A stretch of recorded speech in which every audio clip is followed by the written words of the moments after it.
Ration card रे e KYC करने सरकार तरफ गोटे फाइनाल डेडलाइन नोटिस जारी होती।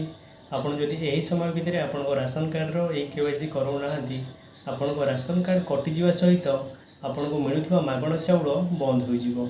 आपण मो कंप्यूटर स्क्रीन पर जो नोटिस देखुं यहाँ ओडिशा सरकार तरफ ये नोटिस जारी होती। तो आपन को गोटी गोटी कर पढ़ी शुणेदेवी ता पूर्वर आपन आम चैनल को सब्सक्राइब करना भाया सरकारी योजनार अपडेट्स बेले पाइबापी आम चैनल को सब्सक्राइब करते सब्सक्राइब कर दिंतु और पाखर घंटी चिन्ह को दबाई ऑल उपर दबाई दिंतु। तो आसतु डेरी नक नोटिस आपको पढ़ी शुणी दूसरी। एतद् द्वारा राशन कार्डधारी परिवार समस्त हिताधिकारी मानक अवगति निमंते जणाई दि जाउछि राशन कार्ड रे थिबा समस्त सदस्य मानकर ई केवाईसी कार्य आधार संयोगीकरण द्वारा ऑनलाइन माध्यम ईपीओएस मेसीन जरिया कर।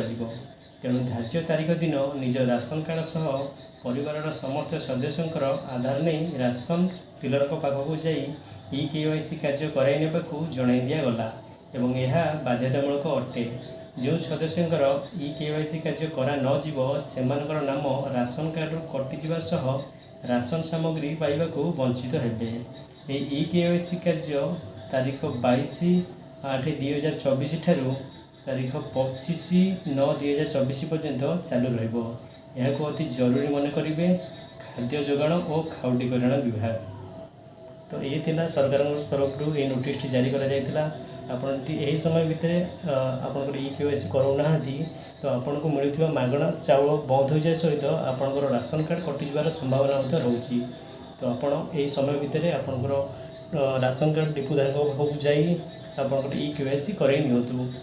राशन कार्ड संबंधित आपनकर जदि किसी प्रश्न थाए बा आपण किसी असुविधार सम्मुखीन होउछंती आमको कमेंट्स रे जणाइले आम यार समाधान वीडियो आम चैनल अपलोड करूँ।